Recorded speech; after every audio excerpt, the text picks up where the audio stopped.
What's going on, people? I am Swaver, and this is the Opinionated Facts Self-Improvement Podcast. That's right, self-improvement, formerly known as the Community Podcast. And I was joined by my lovely, I can't say lovely because her name is Love, but my amazing guest, Jenna to be great, and Lovejoy. How y'all doing tonight, ladies? Oh, we guess now? We get? Yeah, I'm just playing. My co-host, y'all. My co-host, you know how we see how women act, man. Hey. Excuse me. Like, did we have a meet? Somebody had a meeting and didn't invite us to it? Oh no, yeah. Hey. Anyway, my amazing co-host, Journey to be great and Lovejoy. How y'all doing tonight, ladies? I was okay. Right. I was okay, but I'm in my feelings now. But I'll be okay. All right. We're not doing that. Tell the listeners, thank y'all for the continued support on this podcast. What we do, man, is we take topics to help you with getting to the next level or come to a better level of self-improvement. So we're going to be talking about, what the hell we talking about tonight? The internal of integrity. Okay, so tonight we're going to be talking about the internal of integrity and rest and relaxation because I need some.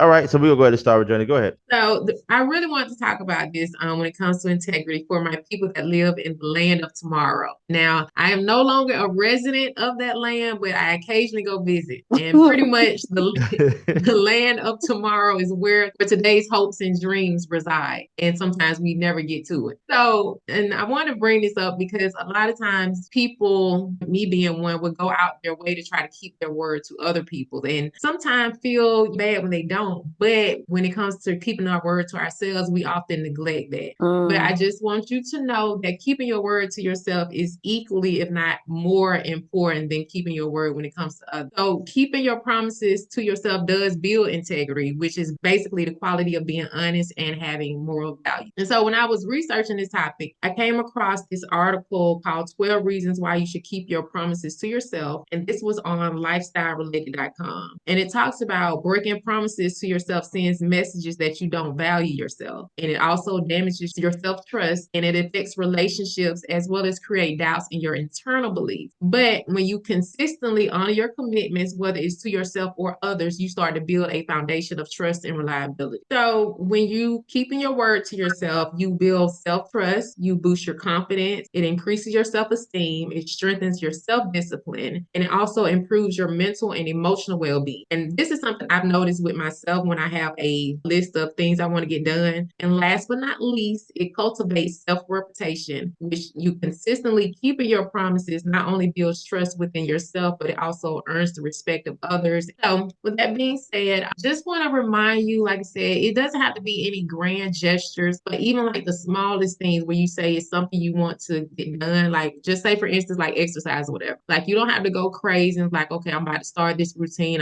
I'm in the 7 days a week, 3 hours a day. Like start something small. You know, if it's just one day, you just trying to build up your self-integrity. Honor those commitments to yourself because you do matter. And it does take a toll on you when you constantly saying you're going to do something and you don't do. Okay. Yeah, I would have to agree especially on the part where you mentioned about we'll keep our commitment to other people. It's almost like it's a crutch, like we'll put someone else needs, so that'll be the reason why we couldn't focus on ourselves. Well, I had to do this for this one and my mom and my brothers and my sisters. So that's why I didn't get to do these personal things, whether it was take care of myself or go to the gym, because I had to focus on everybody else. Just my own personal thing of I kind of struggled with that when I moved to Florida. I was so used to taking care of and doing everything else for everybody else. And when I moved down there by myself, I was like, oh, I ain't got nobody problems to focus on. So what do I do now? Right. And it was like, well, focus on yourself. And I was like, nah, I don't want to do that.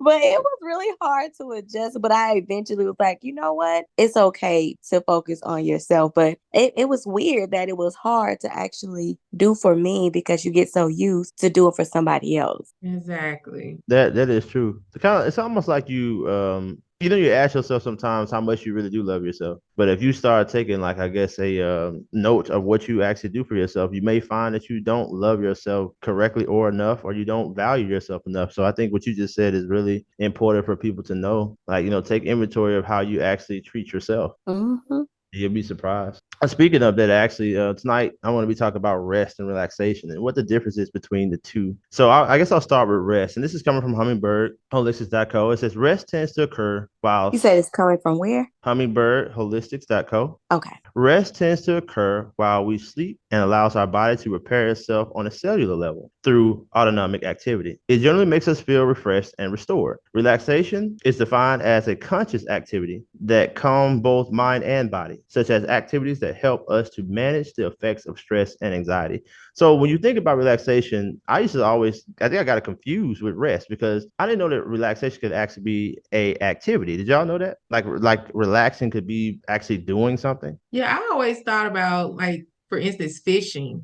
Like, that can be relaxing to some people. That's interesting. I would see fishing as relaxing, but because of what I just learned, I would say that I could see how that would be. Or maybe even playing. Yeah. Maybe that's why so many guys play the game so long. What y'all think? Yeah. I I think was just gonna say, yeah, but some of them are like really intense. So I don't right. know. I don't know.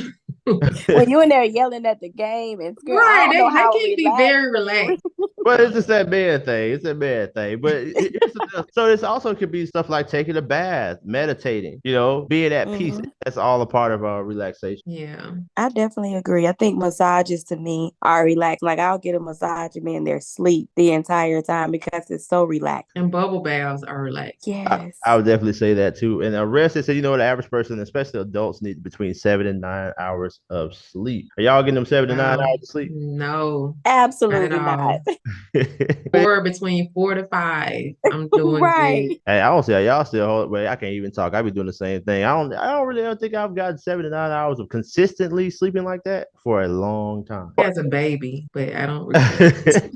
What's crazy about the infants? They need between 12 and 15 hours of sleep. Wow. Yeah, that's why they be so happy. Right.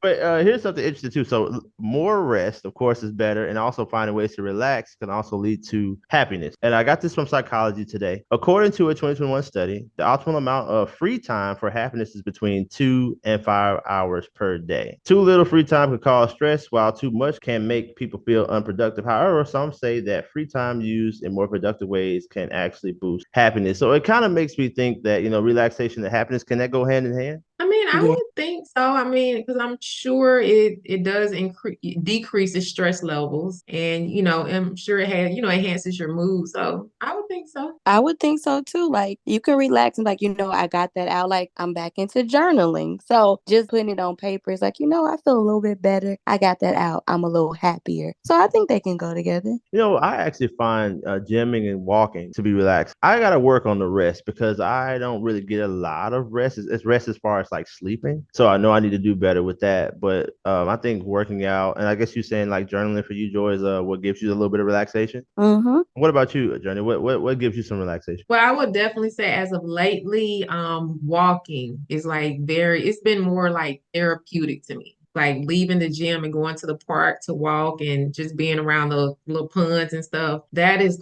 it's amazing. Oh, Earth Woman, you get connected. Right. Look, the way she said it sound relaxing. I know, right? I know. Like reading a book or a movie script, like walking. Right. But yeah, I want to know, man, to our listeners, man, are y'all getting proper rest? Are y'all feeling some relaxation? Also, I want to know, you treating yourself right? I know I ain't really been treating myself right. And I also feel like Chris Brown ain't doing them people right by taking them pictures with taking people, them people women. But nah, man, I want to know what y'all think about this particular episode, man. Y'all don't forget to like, subscribe. Let us know what y'all want us to talk about. I am Swaver, joined by my amazing co-host. Okay. Yeah, I got it right this time. And Love Joy. This is the Opinionated Facts Self Improvement Podcast. And until next time, peace.